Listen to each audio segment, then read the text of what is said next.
ဆရာတို့အခု O-level level 2 chapter 1 patterns and terms ရဲ့ part 1 connection လေးတွေကိုတစ်ခုနဲ့တစ်ခုချိတ်ဆက်တဲ့ connection ကိုရှာတယ် practice ပုံစံတွေထားနေစာကြည့်အောင်နော်အခုပထမဆုံး number 1မှာဆိုရင်တော့ 0 1A မှာဆိုရင်2 4 7 9 12ကနေသူတို့ရဲ့ချိတ်ဆက်ကနေနောက်ထပ်ဘာဖြစ်မလဲဒီတော့ A ပုတ်ကိုချက်စာကြည့်ရရင်ရေးရရင်2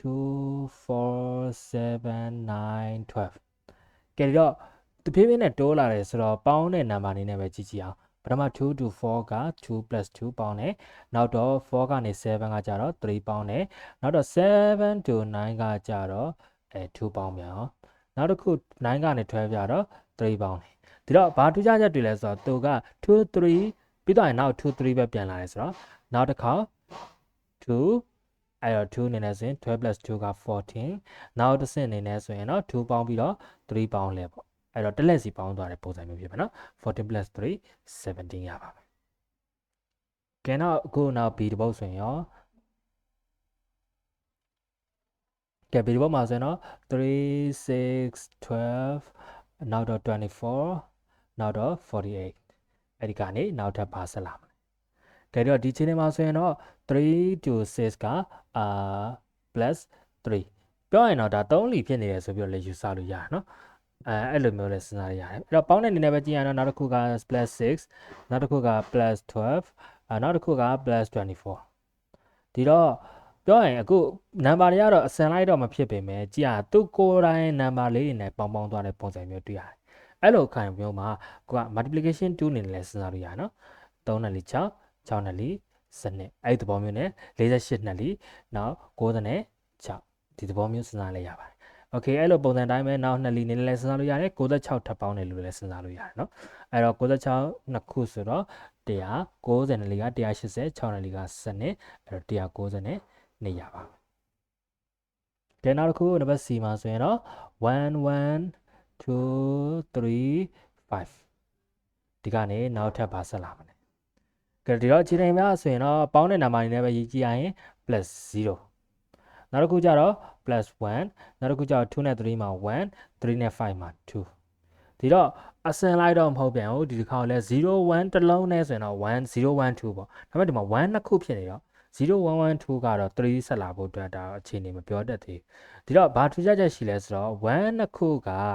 အဲ့ဒီမတူတဲ့နှစ်ခုဒီမှာဗောလေဒီပတန်လေးကိုပုံစံဖြတ်နေတယ်ဒီနှစ်ခုကပြန်ကြည့်တဲ့အခါမှာသူ့ကိုယ်တိုင်နောက်ကနံပါတ်နှစ်ခုအနေနဲ့ပြန်ပြောလို့ရတယ်ဒီတော့ဒါမျိုးတွေက Fibonacci ပတန်ထဲမှာရှိတယ်เนาะဒီတော့0ကိုအရှိဆုံးနံပါတ်တစ်ခုကိုထည့်စဉ်းစားကြမလို့ရင်အနောက်ဆုံးကနေပထမဆုံး1ကစားတယ်နောက်တစ်ခု1စားတယ်ပြီးတော့2လာတယ်ပြီးတော့1 1 2ပြီးရင်သူ့ရဲ့ကိုယ်တိုင်နံပါတ်ကလည်း3လာတဲ့အတွက်ပေါင်းတဲ့နံပါတ်ကလည်း3လာမယ်ဒီတော့5 + 3 8ဖြစ်ပါမယ်နောက်တစ်ခု1 1 2 3ပြီးရင်5လာတယ်ဘောကပေါင်းတဲ့နေရာမှာလဲ1 1 2 3ပြီးရင်5လာဒီတော့8 + 5 13ရပါမယ်ကဲနောက်ဆုံးနောက်နံပါတ် D မှာဆိုရင်တော့1 2 3 6 7 1 2 3 6 7 and then next number ဒီတော့ဒီ number တွေမှာဆိုရင်တော့ပေါင်းတဲ့ number တွေပဲဂျာရေးကြည့်လိုက်ရင် +1 နောက်တစ်ခု2နဲ့3မှာ1 3နဲ့6က3 6နဲ့7က1 1131တိတ်တော့ထူးခြားကြတာမရှိဘူးเนาะအဲ့တော့ကျတော့အခုဒီလို number တွေမှာကတော့ပေါင်းတဲ့ number မျိုးမရှိတဲ့ခါကျတော့ဘာထူးခြားချက်ကိုပြန်ကြည့်လို့ရလဲဆိုရင်သူ့ရဲ့ number အနေနဲ့အနောက်ကဒီလိုမျိုးပေါင်းသွားတဲ့ number အနေနဲ့ကြည့်မလားโอเคဒါလေးတွေကိုတစ်ချက်ပြန်စဉ်းစားကြည့်မယ်ပထမ1ကတော့ကျတော့ဒီမှာဆို3ကိုတစ်ချက်စဉ်းစားကြည့်တဲ့အခါ3အနေနဲ့ဆိုရင်လည်း1 + 2က3ဒါဆိုရင်6ဆိုရင်3 + 1 + 2ပေါ့လေဒီ3ခုလုံးပေါင်းတဲ့နေရာမှာစဉ်းစားရင်နောက်တစ်ခုကကြတော့ဒီထက်1နဲ့3 6ထိပေါင်းတဲ့နေရာမှာမျိုးဖြစ်တဲ့နေဒါပေမဲ့မဖြစ်နေဘူးအဲ့တော့ကျတော့ပုံမှန်ပတန်မျိုးမဟုတ်တော့ဘဲနဲ့သူကပေါင်းတဲ့နံပါတ်တွေကတဖြည်းဖြည်းများလာနေပြီးပြန်နေသွားတယ်ဆိုတော့များလိုက်နေလိုက်အနေထားမျိုးမှာရှိတယ်အဲ့တော့ပုံမှန်အတိုင်းမစဉ်းစားတော့ဘဲနဲ့တစ်ခုကြော်စီစဉ်းစားကြည့်ရင်ရောဒါမျိုးကပို့ပြီးအခြေအနေကောင်းနော်ဒါဆိုရင်အခု1 3 to 7အဲ့တော့1နဲ့2နဲ့3နဲ့မှာကြတော့ဒါဆိုရင်အခုပထမ2ပေါင်းမယ်နောက်တစ်ခု3 to 7ကြတော့4ပေါင်းမယ်โอเคနောက်တစ်ခု2နဲ့6ကကြတော့ဒါက4ပေါင်းတယ်ဒါဆိုရင်ဒီတိုင်းလေးပဲဆရာတို့တစ်ခုကြော်နေတယ်ပဲစဉ်းစားကြည့်မယ်ဆိုရင်ဒီတစ်ခေါက်မှာတော့ 2 4 6နောက်တစ်ခုကကြတော့4ပြီးရင်နောက်ထပ်လာမှာက6အဲ့တော့6 plus 6က12နောက်တစ်ခု7 plus 6ကကြတော့13เนาะဒီလိုနေထားနေရှိပါကဲအခုပုံစံနံပါတ်2ကိုတစ်ချက်ကြည့်အောင်ဒီပုံစံမှာကြတော့သူကပြောထားတာ pattern တစ်ခုတည်းပဲ2 2 4 6 10နောက်ပြီးတော့တစ်ခုလာတယ်နောက်အဲ့ blank လေးပြီးတော့မှ26လာတယ်အဲ့ blank ကိုရှာရမယ်ဒါဆိုရင်ပေါင်းတဲ့နံပါတ်လေးတွေပဲစစဉ်းစားရအောင်အပေါ်မှာတိုးရတဲ့နံပါတ်လေးတွေကိုပဲရေးသွားမယ်နော်0 2နဲ့4ကြားထဲမှာကျတော့2နောက်တော့4နဲ့6ကြားထဲမှာ2 3ဒါမှမဟုတ်2နှစ်ခုအနောက်မှာလည်း2နှစ်ခုဒါဆိုရင်2 2ပြီးရင်4လာတယ်ဒီမှာ4လာလား yes 10 6 plus 4 is 10ဒီတော့ပေါင်းတဲ့နံပါတ်တွေကသူကိုယ်တိုင်နံပါတ်အနေနဲ့ယူဆရရင်2 2 4ပြီးရင်6လာတဲ့နဲ့အဲ့တော့10 plus 6က16နောက်တေချာအောင်တော့26ဖြစ်လာစေအောင်2 2 4 6ပြီးရင်10လာအဲ့ဒါအပေါ်မှာပေါင်းတဲ့နံပါတ်2 2 4 6ပြီးရင်10လာတဲ့နဲ့ yes ဒီမှာလည်းပေါင်းတဲ့အခါ26ရတယ်နော်အဲ့တော့ answer က C အနေနဲ့ကြည့်လို့ရပါပြီကဲနောက်နံပါတ်3ပုဒ်စာစစ်ကြည့်အောင်3မှာတော့ ABCD ၄ပုဒ်အနေနဲ့ practice မှာတွေ့ရမယ်ပထမ A တပုဒ်စာကြည့်အောင် A မှာကကြတော့6 3 8 5 10 7 and then 2 blanks ဒီတော့နံပါတ်တွေကိုသတိထားကြည့်မယ်ဆိုရင်ဒီမှာငယ်သွားတယ်ပြီးတော့ထပ်တိုးလာတယ်ငယ်တယ်တိုးတယ်ငယ်တယ်အဲ့တော့ငယ်တဲ့အချင်းချင်းတွေကိုပဲတစ်ခုကျော်စီ alternative number အနေနဲ့ series အနေနဲ့ကြည့်လို့ရတယ်ဒီတော့တစ်ခုကျော်စီကြည့်လိုက်တဲ့အခါမှာ6 to 8က2 plus 2နောက်တစ်ခု8 to 10ကလည်း plus 2ဒီလိုတွေ့ရတယ်နောက်တစ်ခု3နဲ့5မှာလည်းဒီမှာလည်း plus 2နောက်5 to 7လည်း plus 2ကဲဒါဆိုရင်ပထမဆုံး blank မတိုင်ခင်သူ့ကိုတစ်ခုကျော်လိုက်တဲ့10ကစကြည့်ရင်7ကိုကျော်သွားတော့ plus 2ပဲပေါင်းတယ်နော်ဒီတော့ plus 2ပေါင်းတော့12နောက်တစ်ခုတော့ကကြတော့အောက်ကတစ်ခုကျော်ကိုကြည့်လိုက်တယ် plus 2ပေါင်းမယ်7 plus 2 is 9အဲ့ဒီကနေ A ရဲ့ answer ရပါပြီကဲနောက်တော့ B ရဲ့ answer ကြည့်အောင် B ရဲ့ answer အတွက်ကကြတော့1 3 9 27သတိထားကြည့်မယ်ဆိုရင်ဒီ number တွေက multiples of 3ရဲ့စာတိုကိန်းတွေဖြစ်နေနော်အဲ့တော့သူ့ရဲ့နောက်က blank တွေကိုရှာဖို့အတွက်3လီအနေနဲ့စဉ်းစားကြည့်လိုက်တာပိုတည်တာကဲဒီတော့မြှောက်ကြည့်အောင်3လီ3နောက်တစ်ခုလည်းဒီမှာကြည့်လိုက်ရင်မြှောက်တဲ့အနေနဲ့စဉ်းစားရင်3လီ9နောက်တစ်ခု3လီ29ကဲဒီတော့3လီတွေဆိုပြီးဆိုမှတော့နောက်တစ်ခုလည်း3လီဆိုပေါ့ကဲတော့29 3လီ81ရမယ်ဒါတွေကတော့ကိုယ်တိုင်မြှောက်ကြည့်မယ်နော်အဲ့တော့နောက်တစ်ခုအနေနဲ့ကတော့81 3လီ81 3လီဆို73လီ24 243ရမယ်ဟုတ်ပြီနော်အဲ့တော့နောက်တစ်ခုအနေနဲ့လည်း3လီမြောက်မယ်3လီက9 3လီက12တက်မှတ်ထားတာရဲ့3လီ6ရယ်ဆိုတော့929ပါကဲနောက်အခုနောက်နံပါတ် C အနေနဲ့ကြည့်အောင် C ကကြတော့4 5 and 7 and 11ရပြီ now 19 and then 2 blanks ကဲဒီတော့တဖြည်းဖြည်းနဲ့တိုးသွားတာလေးတော့သိတာလိုက်တိုးတာလေးတွေကတဖြည်းဖြည်းများသွားရနော်ပေါင်းတာလေးပဲကြည့်အောင် plus 1နောက်တော့plus 2ဟုတ်ပြီနော်နောက်တစ်ခုက plus 4လေးများပါတယ်နောက်တစ်ခုကကျတော့ plus 8ဒီတော့အဲ့တိုးသွားတဲ့နံပါတ်တွေမှာကြည့်လိုက်ရင်ပထမလေးတွေနဲ့များသွားတာထပ်တွေ့ရတယ်ဘယ်လိုလဲဆိုတော့1ကနေပြီးတော့2က2လီဆိုသွားတယ်နောက်2ကနေနဲ့4က2လီဆိုသွားတယ်2နဲ့4နောက်တော့4နဲ့8အဲ့တော့ blank ကိုတန်းမစင်းစားသေးခင်ဘာပေါင်းမလဲသိရဖို့အတွက်2လီဆိုတဲ့အပေါ်မှာ2လီတွေကတူနေနော်အဲ့တော့8နဲ့လီ16ဒါအဖြေမဟုတ်သေးဘူးနော်8နဲ့လီ16ကပေါင်းတဲ့နံပါတ်ပဲရှိသေးတယ်အဖြေကတော့ရရဲ့ခဏလေးထားအောင်ပေါ့နောက်ပြီးသွားရင်လည်းနောက်ပေါင်းတဲ့နံပါတ်တစ်ခုအနေနဲ့က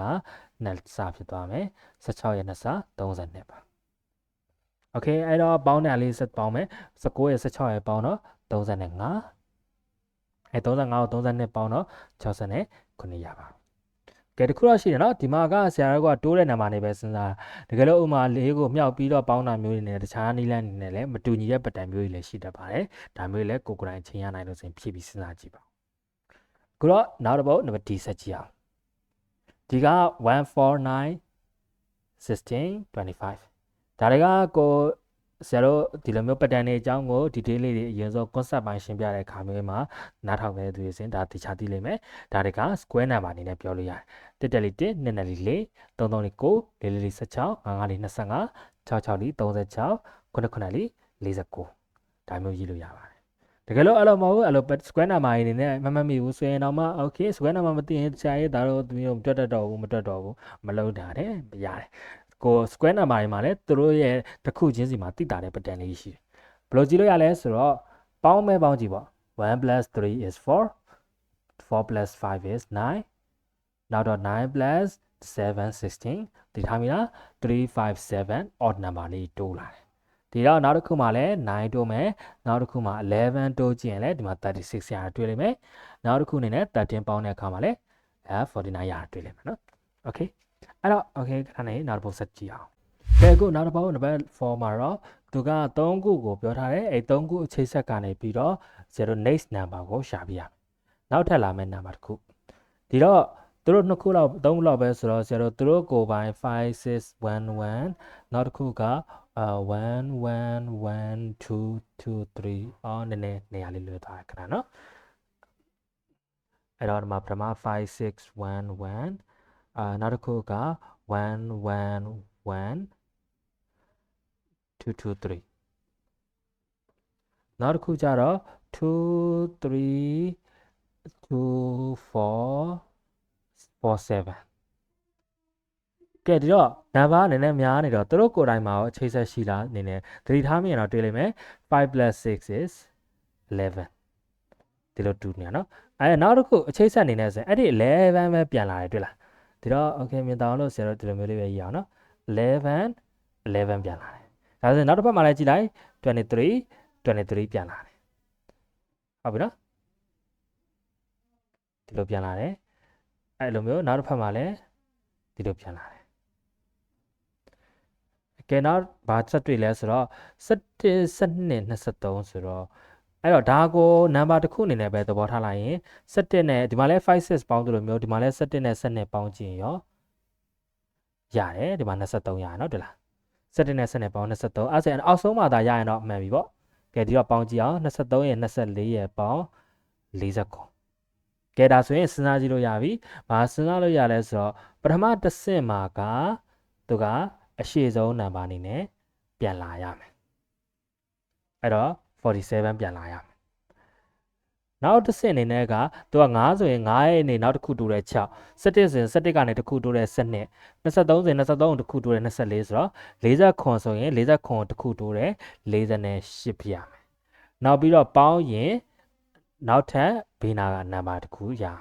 အဲ့တော့40ခွန်နဲ့48ပေါင်းတာကြတော့ခွန်8က15နောက်4နှစ်ခု8ရယ်ဆိုတော့95အဲ့တော့4ခွန်48 95ရတဲ့အဖြစ်ပါဒါ4ခွန်48 95ဒီမှာ4ခွန်48 96ဆိုတော့ answer C ရပါပြီကဲဒီပု္ပ္ပစာကတော့အခု number 5မှာဆက်ကြည့်ရရင်ဒါကတော့တိတ်တော့ခက်ခဲမရှိတော့ပါဘူးဒီဘာကြောင့်လဲဆိုတော့သူတို့ကိုပိုင်နံပါတ်လေးတွေမှာတူညီနေတဲ့ပုံစံလေးတွေကအစင်လိုက်လေးတွေတခုတွေ့ရတယ်ဘယ်လိုလဲဆိုတော့4ဆိုရင် okay ဒီမှာ4အနေနဲ့အုပ်စုတစ်တွဲနောက်5ဆိုရင်5 3ခုတွေအတွဲလိုက်လေးတွေ့ရတယ်နောက်6ဆိုရင်လည်း6လေးတွေဒီလိုမျိုးအတွဲလိုက်လေးတွေ့ရတယ်ဒီတော့အဲ့လိုမျိုးအပေါ်လေးကိုဒီလိုပတ်တယ်ဆိုတော့9လည်း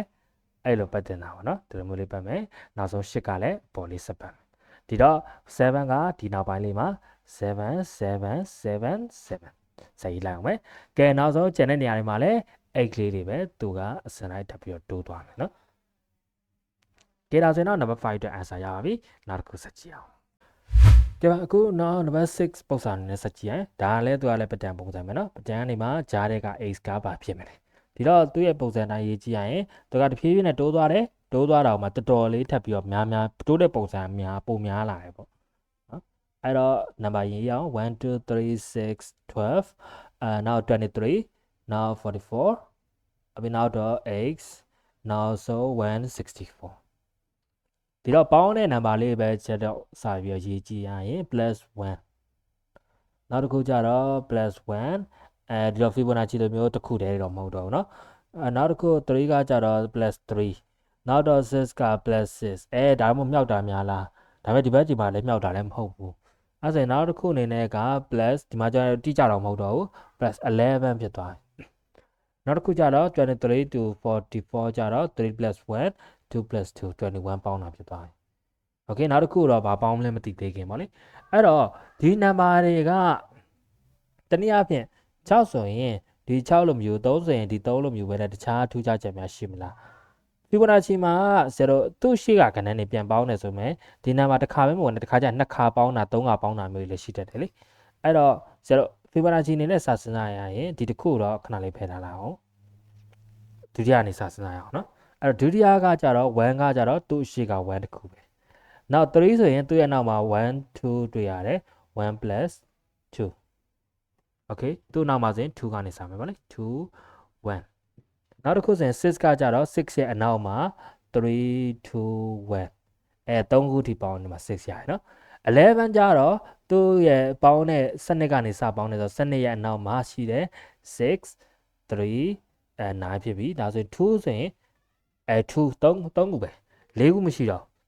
အဲ့တော့4ခုမရှိတော့ဆိုတော့ဒီမှာ3ခုနဲ့ပြတ်သွားပြီဆိုနောက်ပိုင်း3ခုတွေပဲစတိုက်လာမလားပေါ့လေသူကအများနဲ့ဒီမှာဆို3ခုနဲ့ပြတ်သွားရင်နောက်ပိုင်းဆက်ပြီးမပေါင်းတော့ပေါ့လေ3ခုတိုင်းပဲရှိလောက်တယ်21မှာမှန်ရင်တော့ဒါဆိုရအဲ့တော့3ခုဟုတ်ရဲ့လားကြည့်အောင်ဟော23ရဲ့အနောက်မှာ12နောက်တော့6နောက်တော့3ပေါင်းကြည့်အောင်12 6က18 plus 3 yes ဒီမှာ21ရတယ်ကဲဒီတော့နောက်ပိုင်းကစပြီးတော့သူ့ရဲ့နှုတ်ကိုမူလကဏ္ဍကနေသူ့ရဲ့အနောက်က3ခုကိုပြင်ပြန်ပေါင်းသွားတယ်သူ12ရဲ့အနောက်က3ခုပေါင်းတယ်23ရဲ့အနောက်က3ခုပေါင်းသွားတယ်ဒီတော့အပေါ်မှာပေါင်းတဲ့နံပါတ်မသိခင်44ရဲ့အနောက်ကနံပါတ်3ခုကိုရေးအောင်23ရှိမယ်12ရှိမယ်ဒီပါနော်44ရဲ့အနောက်ကိုကြည့်နော်23ရှိမယ်12ရှိမယ်6ရှိမယ်ကဲဒီတော့ဒီ3ခုဆိုတော့3 plus 2 5 5 plus 6က11 1 over 1 2 1ဆိုတော့41ပေါင်းဒီတော့44 plus 41ဆိုတော့ x ရဲ့ answer ကဲဒါဆိုရင် x ရဲ့ answer 41ပေါင်းတော့80နဲ့5ရပါကဲပို့ပြီးတော့တေချာအောင်တော့164ရလားပေါ့လေချက်ပြန် check လုပ်ကြည့်မယ်နော်85ကနေ164 sorry 164မတိုင်ခင်85ရဲ့အနောက်ကိုကြည့်အောင်44ရှိမယ်ဒါဒီမှာနေမယ်နော်44ရှိမယ်နောက်တော့23ရှိမယ်3ခုပဲဆိုတော့နောက်12ရှိမယ်အဲ့တော့အဲ့ဒီ3ခုရဲ့ total လေးပါထည့်ပေါင်းတယ်ဆိုတော့ပေါင်းကြည့်ရရင်43772က9နောက်တစ်ခု42661က7 79ပေါင်းကြည့်လိုက်ပါ yes ဒီမှာမှန်သွားတာလည်းတွေ့ရတယ်နော်ဒီချက်မှာလည်းမှန်တာတွေ့ရတယ်ကဲဒီတော့ x ရဲ့ answer 85ရပါကဲနောက် number 7 အတွက် ABCD လေးပုဒ်ကိုဆက်ကြည့်ပါနော်ကဲတော့7ပထမဆုံး7ရဲ့ A ကကြတော့2 4 6 10 and number 2ခုရှိမယ် blank 2ခု and then 42ဒီတော့ okay ပေါင်းမယ်ပေါင်းတဲ့ number အနေနဲ့လင်မရေးအောင်2 plus 4 2 plus 2က4 4 plus 2က6 6 plus 4က10ကဲအနောက်ကနံပါတ်ပဲပေါင်းတာအနေနဲ့ပဲပြန်ကြည့်လို့ရပြီเนาะဒီမှာဆိုရင်တခုတော့ထူးခြားချက်လို့ပြောလို့ရတယ်0ပေါင်းတဲ့နံပါတ်တွေကိုဒီတိုင်းနှစ်နဲ့4ကိုပေါ့လေအနောက်က Fibonacci အနေနဲ့စဉ်းစားရရင်2ပြီးတော့4ဒါဆိုရင်ဒီတစ်ခုမကြည့်တော့ရင်နောက်က2နောက်က4ဆိုတော့နောက်က6ပေါင်းမယ်ဒါပေမဲ့နောက်ဆုံး42နေရာထိမှန်ဖို့တော့လိုပါเนาะစစ်ကြည့်အောင်10 plus 6က16နောက်တစ်ခု246 246ပြင်10လာတယ်10ဒီတော့16 plus 10 26နောက်ဆုံး10ပြင်လာတာက16ဖြစ်တဲ့အတွက်26 plus 16 42ရဒီမှာမှန်တာတွေ့ပါနော်အဲ့တော့ answer 16နဲ့26ပါနောက်တစ်ပတ်ပြီး14916ဒါလေးဆိုရင်ရှေ့မှာလည်းဆရာတို့ပြောခဲ့ပြီးသားเนาะ14916 square number တွေ1 1 1 2 4 3 3 4 9 4 4 16 5 4 25 25 6 6 36နောက်တော့49သူပြောတဲ့အတိုင်းမှန်တယ်ကဲနောက်တစ်ပတ် C ဒီဘုတ်မှာကြတော့1 1 2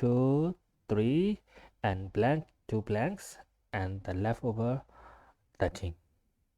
ကဲဒီတော့ပေါင်းမယ်ပေါင်းတဲ့နာမှာ0ရှိမယ်နောက်တစ်ခု1ရှိမယ်နောက်တစ်ခု1ရှိမယ်ဒီမှာထူးခြားချက်တွေ့ပြန်ပြီ1တစ်ခု1တစ်ခုဒီတော့အရှိက0ကိုဖယ်လိုက်ရင်အနောက်ကနံပါတ်တွေပြန်ပေါင်းတယ်1ပြီးတော့1တစ်ခုပြီးတော့2လာတယ်2 plus 3 5အဲ့တော့ပြန်စစ်မယ်1 1 2ပြီးရင်3ပေါ်မှာလဲ1 1 2ပြီးရင်3လာမယ် 5 plus 3က8နောက်တစ်ခု1 1 2 3 5လာမယ်ဒီမှာလည်း5ထပ်လာမယ်မှန်တာတွေ့ရမယ်နော်8 plus 5က13ရပါနောက်တစ်ပတ်ဒီမှာကျတော့3 2 5 4 and 7 and the blanks ကဲဒီမှာဆိုရင်တစ်ခုသိထားမိလားနဲတယ်များတယ်နဲတယ်ပြန်များသွားပြီအဲ့တော့များတဲ့နံပါတ်အချင်းချင်းတွဲကြည့်လိုက်မယ် alternative series အနေနဲ့เนาะ alternative pattern အနေနဲ့တစ်ခုကြော်ကြည့်လိုက်တဲ့အခါ2 3 plus 2 5 plus 2 7အဲ့တော့2တွေပဲပေါင်းမယ်7 plus 2 9ရပါပြီကျန်တဲ့နံပါတ်အတွက်ကျန်တဲ့နံပါတ်တစ်ခုဆက်ကြည့်မယ်2 plus 2က4အဲ့တော့နောက်တစ်ခုမှလည်း4 plus 2 6ရပါပြီကဲခဏလေးတစ်ခုကြည့်အောင်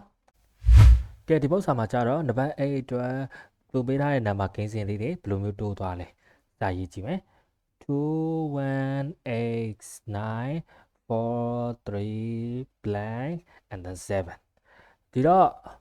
အခြေအနေမှာဆိုရင်တခုတည်ထားမိလားမသိဘူး0 2 1ကငယ်တဲ့နှစ်ခုပြီးရင်ကြီးတဲ့နှစ်ခုပြန်လာတယ်ပြီးတော့ငယ်တဲ့နှစ်ခုလာတယ်အဲ့ဆိုရင်တော့ကြီးတဲ့နှစ်ခုလာမှာပေါ့ဘယ်လိုလာတင်လဲ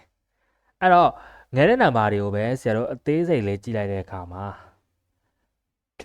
1 4 3အနောက်ကနေသာပြန်ကြည့်ရင်1 2 3 4လို့ပြောလို့ရတယ်အဲ့တော့1 2 3 4ဆိုရင်နောက်တစ်ခုမှာကြတော့ပြောင်းပြန်ပေါ့8 9အရှိကနေနောက်ကိုပြန်ကြည့်တော့8 9ဆိုရင်နောက်တစ်ခုက6 7ဖြစ်နေတာပေါ့6 7 8 9ပေါ့နော်အဲ့တော့6 7 8 9ဆိုတော့ကျန်တဲ့နံပါတ်6ဖြစ်ပါတယ်ကဲအဲ့ဒီကနေနံပါတ်8 answer ရပါကဲနောက်ထပ်အခုနောက်နံပါတ်9ပုဒ်စာဆက်ကြည့်မယ်နောက် part 2တိုင်းငယ်ပါလေအဲ့တော့ part 1ရဲ့နောက်ဆုံးနံပါတ်9ပုဒ်စာမှာကြတော့ palindrome number palindrome တွေကကြတော့အရှိကနေဖတ်လဲ1 2 1နောက်ကနေဖတ်လဲ1 2 1ဒီမှာစတဲ့1ကနေစဖတ်အရှိ1ကနေ1 1 0 2 3 2 1အနောက်ကနေစကြည့်လဲဒီမှာ1 2 3 2 1အဲ့လိုတူတာမျိုးဒီတော့သူကအဲ့ဒီတိုင်းဆိုရင်နောက်ထပ်လာမှာဆိုတော့ GI ဒီမှာ1နဲ့ပဲအဆုံးသက်ရှိတယ်ဒီမှာဆိုရင်2ပြီးရင်ပြန်လာတယ်ဒီမှာ3ပြီးရင်ပြန်လာတယ်1 2 3ပြီးရင်ပြန်လာတော့ဒီတစ်ခေါက်မှာ4အထိသွားတယ်အဲ့တော့4အထိသွားဆိုတော့သူကတဖြည်းဖြည်းပထမဆုံးကတော့4ရောက်တဲ့အထိများသွားတော့1 2 3 4ပြီးတော့အလဲအများဆုံးကတော့တစ်ခါပဲလာရနော်တစ်ခါပြီးရင်အနောက်ကိုပြန်ဆုပ်တယ်ဆိုတော့3 2 1ပြန်ဆုပ်ရင်ရှာပြီးအဲ့မှာနောက်ထပ် next number တစ်ခုရပါကဲခဏလေးနောက်ဗီဒီယိုမှာပတ်တူဆက်ကြည့်မယ်နော်